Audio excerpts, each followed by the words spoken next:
शशिवर्णं चतुर्भुजं प्रसन्नवदनं ध्यायेत् सर्वविघ्नोपशान्तये। व्यासं वसिष्ठनप्तारं शक्तै पौत्रमकल्मषम् पराशरात्मजं वन्दे सुखतातं तपोनिधिम्।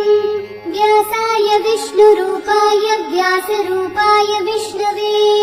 नमो वै ब्रह्मनिधये वासिष्ठाय नमो नमः।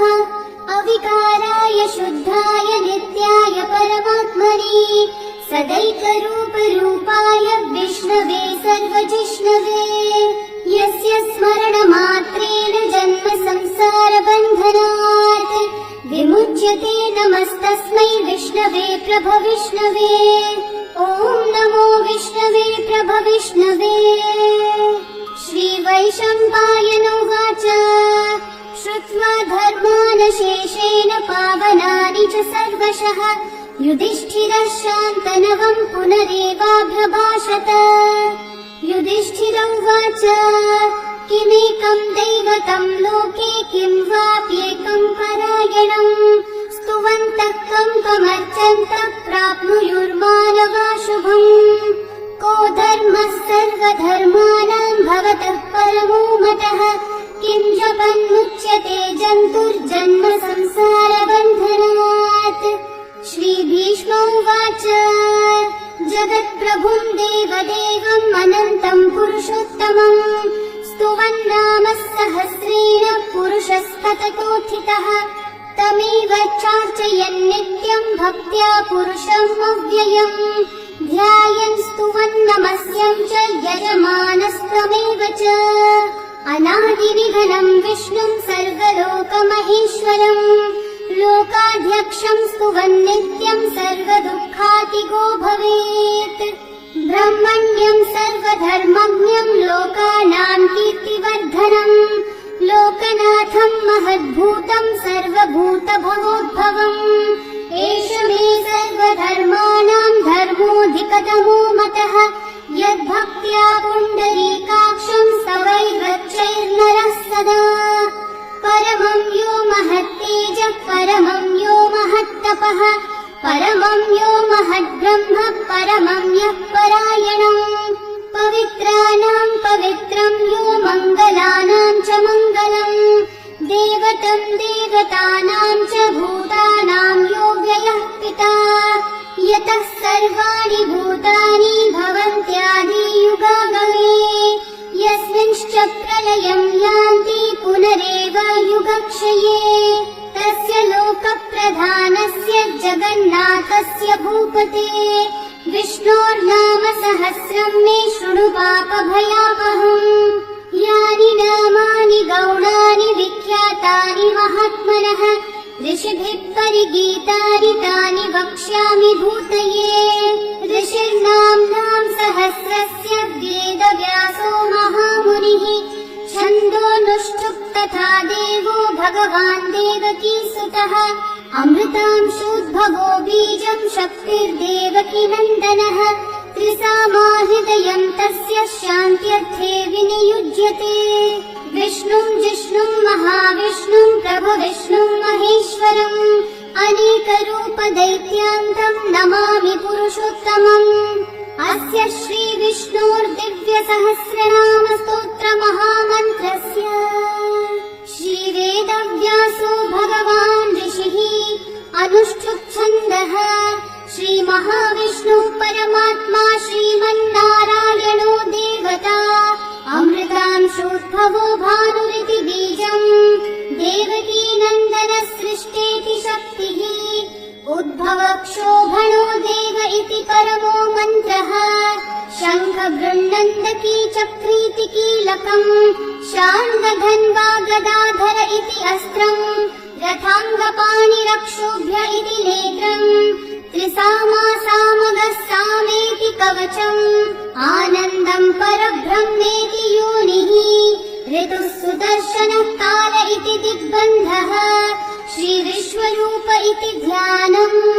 श्रीमहाविष्णुः प्रीत्यर्थे सहस्रनाम जपे विनियोगः।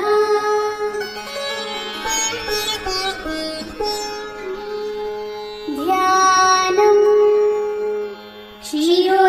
पर्वतप्रदेशे शुचिमणिविलसत्सैकते मौक्तिकानाम् माला क्लुप्ता सनस्थस्फटिकमणिनिभैर्मौक्तिकैर्मण्डिताङ्गः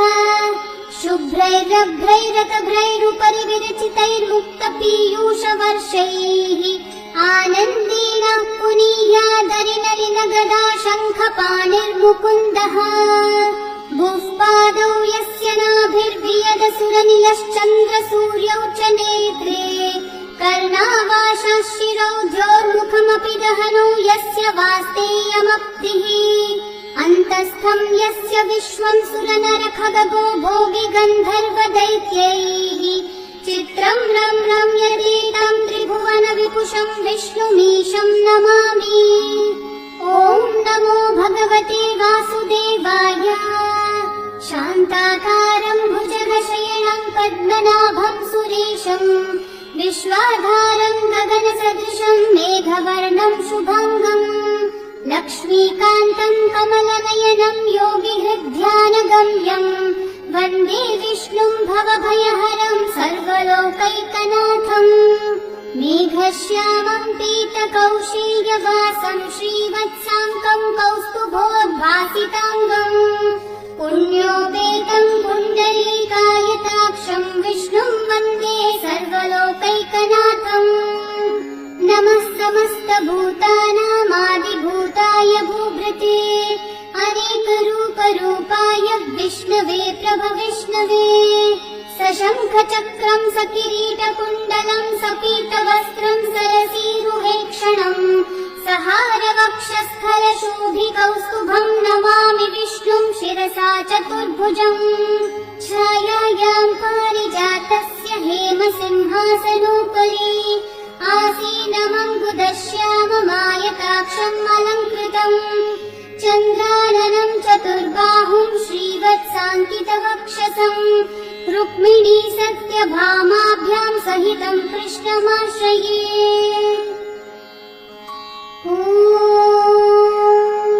विश्वं विष्णुर्वषट्कारो भूतभव्यभवत्प्रभुः भूतकृद्भूतभृद्भावो भूतात्मा भूतभावनः भूतात्मा परमात्मा च मुक्तानां परमागतिः अव्ययः पुरुषः साक्षी क्षेत्रज्ञोऽक्षर एव च योगो योगविदां नीता प्रधानः पुरुषेश्वरः नारसिंहः वपुः श्रीमान् केशवः पुरुषोत्तमः सर्वः सर्वः शिवस्थाणोर्भूतादिर्निधिरव्ययः सम्भवो भावनो भर्ता प्रभवः प्रभुरीश्वरः स्वयंभू शम्भुरादित्यः पुष्कराक्षो महास्वरः अनादिनिधनो धाता विधाता धातुरुत्तमः अप्रमेयो ऋषिकेशः पद्मनाभोऽमरः प्रभुः विश्वकर्मा मनुस्त्वष्टा स्थविष्ठस्थविरो ध्रुवः अग्राह्यः शाश्वतः कृष्णो लोहिताक्षः प्रतर्दनः प्रभुतस्त्रिककुब्धाम पवित्रं मङ्गलं परम् ईशानः प्राणदः प्राणो ज्येष्ठः श्रेष्ठः प्रजापतिः हिरण्यगर्भो भूगर्भो माधवो मधुसूदनः ईश्वरो विक्रमी धन्वी मेधावी विक्रमः क्रमः अनुत्तमो दुराधर्षः कृतज्ञः कृतिरात्मवान् सुरेशः शरणं शर्म विश्वरेता प्रजाभवः अहः संवत्सरो व्यालः प्रत्ययः सर्वदर्शनः अजः सर्वेश्वरः सिद्धिः सिद्धि सर्वादिरच्युतः वृषा कपिरमेयात्मा सर्वयोगविनिःसृतः वसुर्वसुमनः सत्यः समात्मा संयतः समः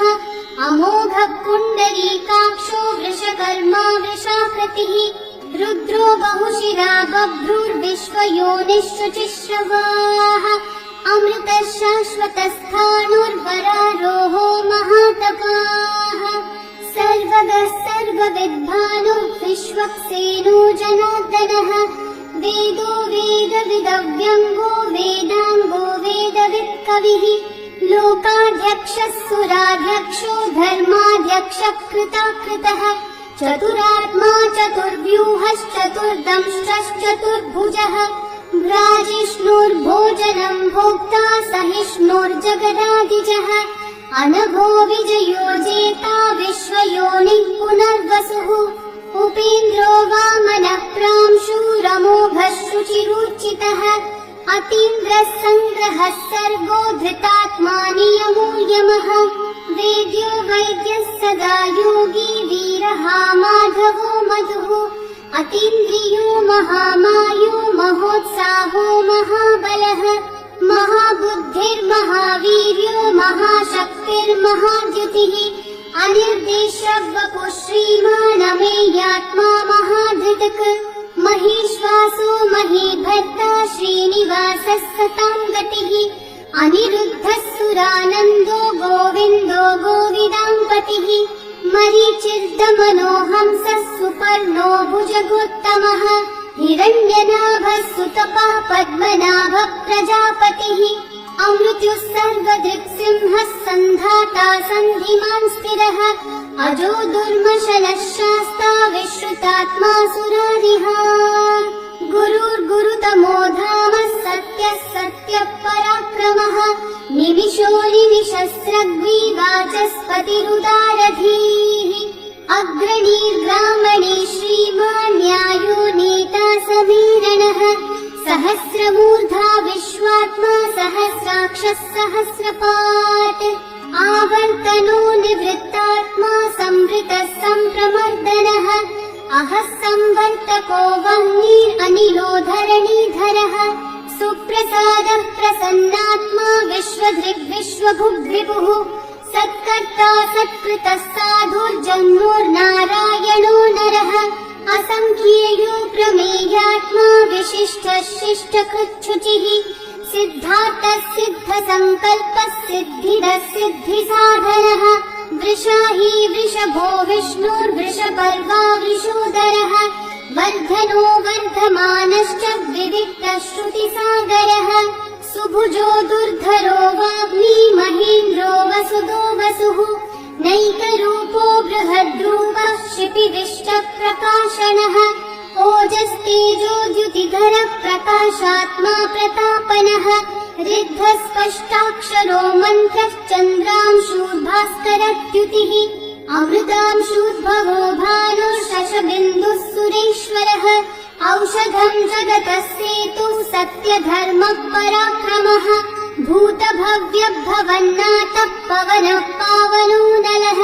कामः कामकृत्कान्तः कामः कामप्रदः प्रभुः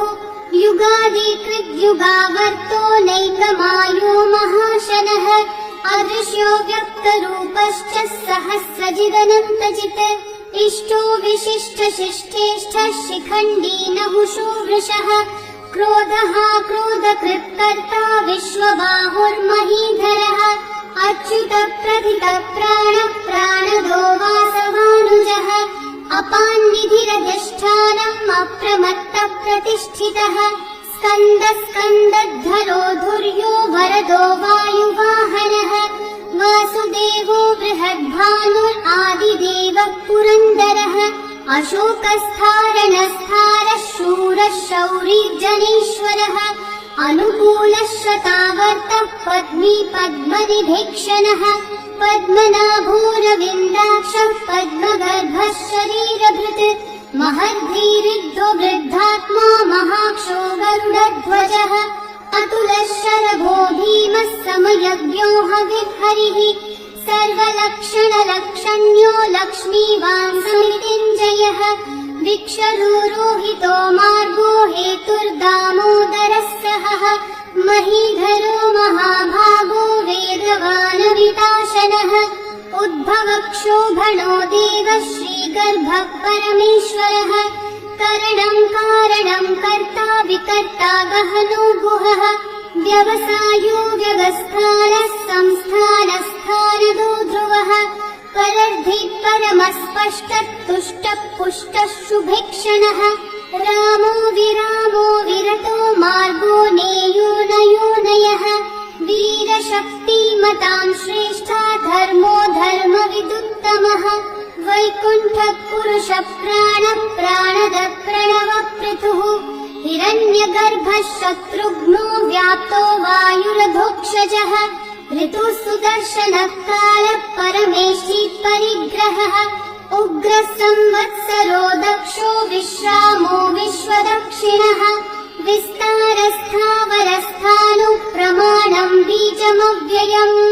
अर्थोऽनर्थो महाकोशो महाभोगो महाधनः अनिर्विण्णस्थविष्ठो भूर्धर्मयूपो महामखः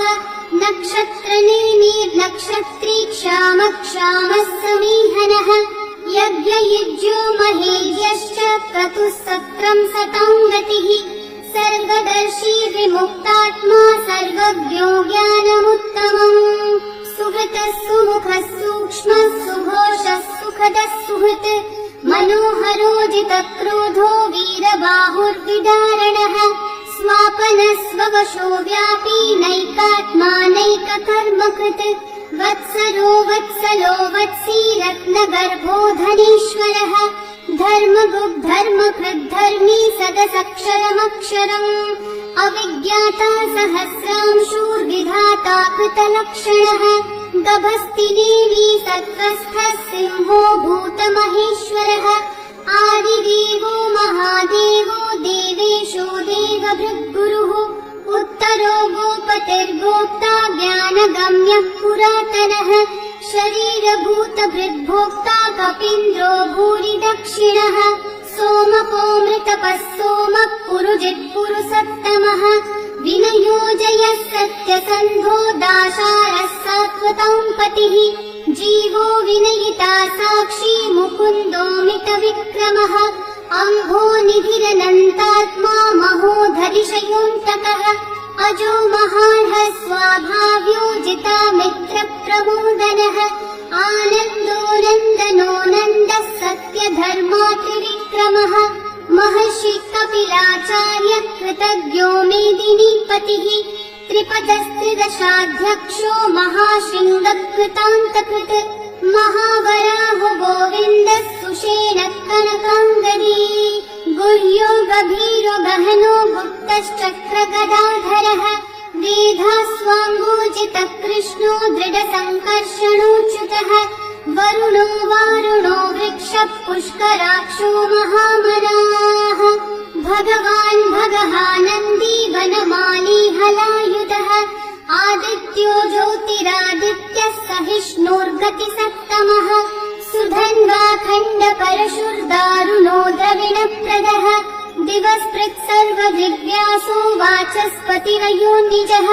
त्रिसामासामगः सामन्निर्वाणम् भेषजम्भिषक्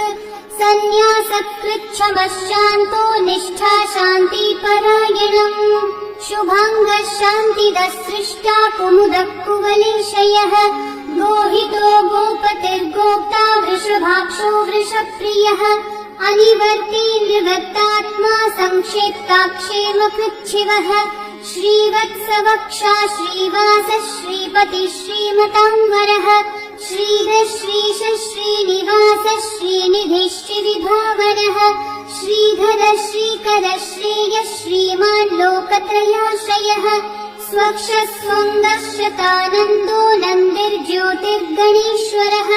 विजितात्मा विधेयात्मा सत्कीर्तिश्चिन्न संशयः उदीर्णः सर्वतश्चक्षुरनीशः शाश्वतः स्थिरः भूषयो भूषणो भूतिर्विशोकः शोकनाशनः अर्चिष्मान् अर्चितः कुम्भो विशुद्धात्मा विशोधनः अनिरुद्धो प्रतिरथः प्रद्युम्नोऽमितविक्रमः कालनेमी निहावीरः शौरी शूरजनेश्वरः त्रिलोकात्मा त्रिलोकेशः केशवः केशिहा हरिः कामदेवः कामपालः कामिकान्तः कृतोगमः अनिर्देश्यः वपुर्विष्णु वीरोऽनन्तो धनञ्जयः ब्रह्मण्यो ब्रह्मकृत् ब्रह्मा ब्रह्म ब्रह्म विवर्धनः ब्रह्मविद्ब्राह्मणो ब्रह्मी ब्रह्मज्ञो ब्राह्मणप्रियः महाक्रमो महाकर्मा महातेजा महोरगः महाक्रतुर्महायज्वा महायज्ञो महाहविः स्तव्यस्तव प्रियस्तो स्तोत्रम् स्तुतिस्तोतारणप्रियः पूर्णः पूरयिता पुण्यः पुण्यकीर्तिरणामयः मनोजवस्तीर्थकरो वसुरेता वसुप्रदः वसुप्रदो वासुदेवो वसुर्वसुमना हविः सद्गति सत्कृते सत्ता सद्भूति सत्परायणः शूरसेनो यदुश्रेष्ठः सन्निवासः सुयामुनः भूता वासो वासुदेवः सर्वासु निलयो नलः दर्पः दर्पदो धृप्तो दुर्धरोऽथा पराजितः विश्वमूर्तिर्महामूर्तिर्दिग्धमूर्तिरमूर्तिमान् अनेकमूर्तिरव्यक्तः शतमूर्तिः शताननः एकोनैकः स वक्तः किं यतत्पदमनुत्तमम् लोकबन्धुर्लोकनाथो माधवो भक्तवत्सलः सुवर्णवर्णो हेमाङ्गो वराङ्गश्चन्दनाङ्गदे वीरः विषमशून्यो घृताशीरशलश्चलः अमानी मानदो मान्यो लोकस्वामी त्रिलोकधृक् सुमेधा मेधजो धन्यः सत्यमेधाधराधरः तेजो वृषो द्युतिधरः सर्वशस्त्रभृताम्बरः प्रग्रहो निग्रहो व्यग्रो नैकः शृङ्गो गदाग्रजः चतुर्मूर्तिश्चतुर्बाहुश्चतुर्व्यूहश्चतुर्गतिः चतुरात्मा चतुर्भावश्चतुर्वेदविदेकपात् समावर्तो निर्वृत्तात्मा दुर्जयो दुरतिक्रमः दुर्लभो दुर्गमो दुर्गो दुरावासो दुरारिहा शुभाङ्गो लोकसारङ्गः सुतन्तुस्तन्तुवर्धनः इन्द्रकर्मा महाकर्मा कृतकर्मा कृतागमः उद्भवः सुन्दर सुन्दो रत्ननाभः सुलोचनः अर्को वाजस्सनः शृङ्गी जयन्तः सर्वविजयी सुवर्णबिन्दुरक्षोभ्यः सर्ववागीश्वरेश्वरः महाहृदो महागर्तो महाभूतो महानिधिः कुमुदः कुन्दरः कुन्दः पर्जन्यः पावनो निलः अमृताशोऽमृतवपुः सर्वज्ञः सर्वतोमुखः सुलभः सुव्रतः सिद्धः शत्रुजिच्छत्रुतापनः व्यग्रोधोदम्बरोऽश्वत्थश्चाणूर्रान्ध्रनिषूदनः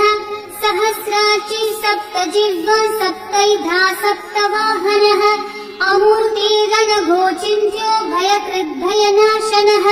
अनुर्बृहत्कृशस्थूलो गुणवृन्निर्गुणो महान् अधृतः स्वधृतः स्वास्य प्राग्वंशो वंशवर्धनः भारधृत्कथितो योगी योगीशः सर्वकामदः आश्रमश्रमणः श्रामः सुपर्णो वायुवाहनः धनुर्धरो धनुर्वेदो दण्डो दमयिता दमः अपराजितः सर्वसहो नियन्ता नियमो यमः सत्त्ववान् सात्विकः सत्यः सत्यधर्मपरायणः अभिप्राय प्रियार्होर्हः प्रियकृत्कृतिवर्धनः विहाय स गतिर्ज्योतिः सुरचिर्हुतभुग्विभुः रविर्विरोचनः सूर्यः सविता रविलोचनः अनन्तो हुतभुग्भोक्ता सुखदो नैकजोऽग्रजः अनिर्विण्णः सदा मर्षि लोकाधिष्ठानमद्भुतः सनातनतमः कपिलः कपिरव्ययः स्वस्ति स्वस्ति कृत् स्वस्ति स्वस्ति भुक् स्वस्ति दक्षिणः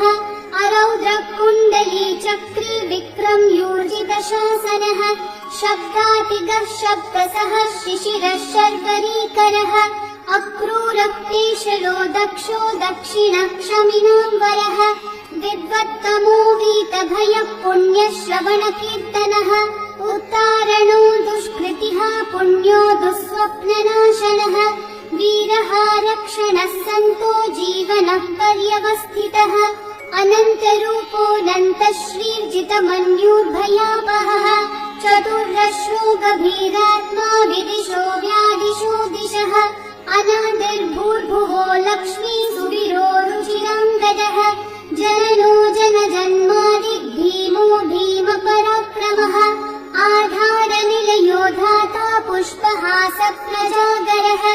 ऊर्ध्वगः सत्पथाचारः प्राणदः प्रणवपणः प्रमाणं प्राणनिलयं प्राणभृत् प्राणजीवनः तत्त्वं तत्त्वविदेकात्मा जन्म मृत्युजरातिगः भूर्भुवः स्वस्तरुस्तारः सविता प्रपितामहः यज्ञो यज्ञपतिर्यज्वा यज्ञाङ्गो यज्ञवाहनः यज्ञभृद्यज्ञभृद्यज्ञी यज्ञभुग्यज्ञसाधनः यज्ञात् कृत्यज्ञगुह्यामन्नमन्नादयेव च आत्मयोनि स्वयं जातो वैखानः सामगायनः देवकीनन्दनः सृष्टा शितीशः पापनाशनः शङ्खभृन्नन्दकी चक्री शाण्डधन्वा गदाधरः रथाङ्गपाणिरक्षोभ्यः सर्वप्रहरणायुध ॐ नम इति वरमाली गदेशाङ्गी शङ्खी चक्री च नन्दकी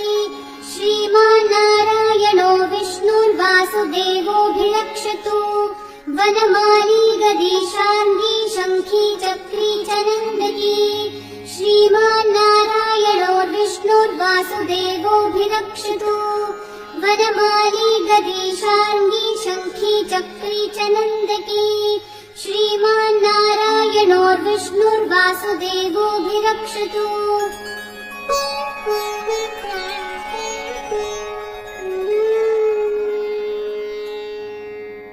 इतीदं कीर्तनीयस्य केशवस्य महात्मनः नाम्नां सहस्रं दिव्यानामशेषेण प्रकीर्तितम्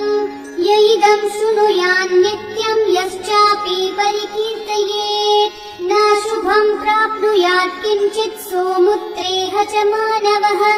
वेदान्तगो ब्राह्मणः स्यात् क्षत्रियो विजयी भवेत् वैश्यो धनसमृद्धः स्यात् शूद्रः सुखमवाप्नुयात् धर्मार्थी प्राप्नुयात् धर्मम् अर्थार्थी चार्थमाप्नुयात् कामानवाप्नुयात् कामी प्रजार्थी चाप्नुयात् प्रजाम् भक्तिमान् यः सदोत्थाय शुचिस्तद्गतमानसः सहस्रं वासुदेवस्य नाम्नामेतत् प्रकीर्तयेत् यशः प्राप्नोति विपुलं याति प्राधान्यमेव च अचलां श्रियमाप्नोति श्रेय प्राप्नोत्यनुत्तमम्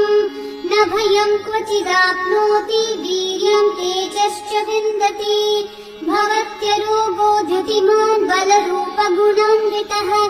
रोगातो मुच्यते रोगात् बद्धो मुच्येत बन्धनात् भयान् मुच्येत भीतस्थो मुच्येतापन्न आपदः दुर्गान्यतितरत्याशु पुरुषः पुरुषोत्तमम् स्तुवन्नाम सहस्रेण नित्यं भक्ति समन्वितः वासुदेवाश्रयो मर्त्यो वासुदेवपरायणः सर्वपापविशुद्धात्मा याति ब्रह्म सनातनम् न वासुदेव भक्तानामशुभं विद्यते क्वचित् जन्म मृत्यु जरा व्याधि भयं नैवोपजायते इवं स्तवमधीयानः श्रद्धा भक्ति समन्वितः युज्येतात्मसुखः शान्ति श्रीधृति स्मृतिकीर्तिभिः न क्रोधो न च मात्सर्यं न लोभो नाशुभा मतिः भवन्ति कृतपुण्यानां भक्तानां पुरुषोत्तमे द्यौस चन्द्रार्कनक्षत्राखं दिशो भूर्महोदतिः वासुदेवस्य वीर्येण विदतानि महात्मनः ससुरासुरगन्धर्वं स यक्षोरगराक्षसम् जगद्वशे वर्ततेदं कृष्णस्य सचराचरम् इन्द्रियाणि मनोबुद्धिः सत्त्वं तेजो बलं धृतिः वासुदेवात्मकन्याहुः क्षेत्रं क्षेत्रज्ञ एव च सर्वागमानामाचार प्रथमं परिकल्पते आचार प्रभवो धर्मो धर्मस्य प्रभुरच्युतः ऋषयः पितरो देवा महाभूतानि धातवः जङ्गमाजङ्गमं चेदं जगन्नारायणोद्भवम् योगो ज्ञानं तथा साङ्ख्यं विद्या शिल्पादिकर्म च वेदाशास्त्राणि विज्ञानम् एतत् सर्वं जनार्दनात् एको विष्णुर्महद्भूतं पृथक् भूतान्यनेकशः त्रीन् लोकान् व्याप्य भूतात्मा भुङ्क्ते विश्वभुगव्ययः इमं स्तवं भगवतो विष्णोर्व्यासेन कीर्तितम् पठ्येद्य इच्छेत् पुरुषः श्रेयः प्राप्तुं सुखानि च विश्वेश्वरमजं देवं जगतः प्रभुमव्ययम् भजन्ति हि पुष्कराक्षं न ते यान्ति पराभवम् न ते यान्ति पराभवम् ॐ नमः इति। अर्जुनोवाच पद्मपत्रविशालाक्ष पद्मनाभः सुरोत्तम भक्तानामनुरक्तानां त्राता भवजनार्दन। श्रीभगवानुवाच यो मां नाम सहस्रेण स्तोतुमिच्छति पाण्डव सोऽहमेकेन श्लोकेन स्तुतयेव न संशयः स्तुतयेव न संशय ॐ नमः इति। व्यासोवाच वासनाद्वासुदेवस्य वासितं भुवनत्रयम् सर्वभूतनिवासोऽसि वासुदेव नमोऽस्तुते श्रीवासुदेव नमोऽस्तुत ॐ नमः इति। पार्वत्योवाच केनोपायेन लघुना विष्णोर्नाम सहस्रकम् पठ्यते पण्डितेर्नित्यं श्रोतुमिच्छाम्यहं प्रभो। ईश्वरोवाच श्रीराम राम रामेति रमे रामे मनोरमे सहस्रनाम तत्तुल्यं राम नाम वरानने। श्रीराम राम रामेति रमे रामे मनोरमे सहस्रनाम तत्तुल्यं राम नाम वरानने। श्रीराम राम रामेति रमे रामे मनोरमे सहस्रनाम तत्तुल्यं राम नाम वरानने। श्रीराम नाम वरानन ॐ नमः इति। ब्रह्मोवाच नमोऽस्त्वनन्ताय सहस्रमूर्तये सहस्रपादाक्षि शिरोरुबाहवे सहस्रनाम्ने पुरुषाय शाश्वते सहस्रकोटियुगधारिणे नमः। सहस्रकोटियुगधारिण ॐ नमः इति। सञ्जय उवाच यत्र योगेश्वरः कृष्णो यत्र पार्थो धनुर्धरः तत्र श्रीर्विजयो भूतिर्ध्रुवा नीतिर्मतिर्मम। श्रीभगवानुवाच अनन्याश्चिन्तयन्तो मा ये जनाः पर्युपासते तेषां नित्याभियुक्तानां योगक्षेमं वहाम्यहम्। पवित्राणाय साधूनां विनाशाय च दुष्कृतां धर्मसंस्थापनार्थाय सम्भवामि युगे युगे। आर्ता विषण्णा शिथिलाश्च भीता घोरेषु च व्याधिषु वर्तमानाः संकीर्त्य नारायण शब्दमात्रं विमुक्तदुःखाः सुखिनो भवन्तु। कायेन वाचा मनसेन्द्रियैर्वा बुद्ध्यात्मना वा प्रकृते स्वभावात् करोमि यद्यत् सकलं परस्मै नारायणाय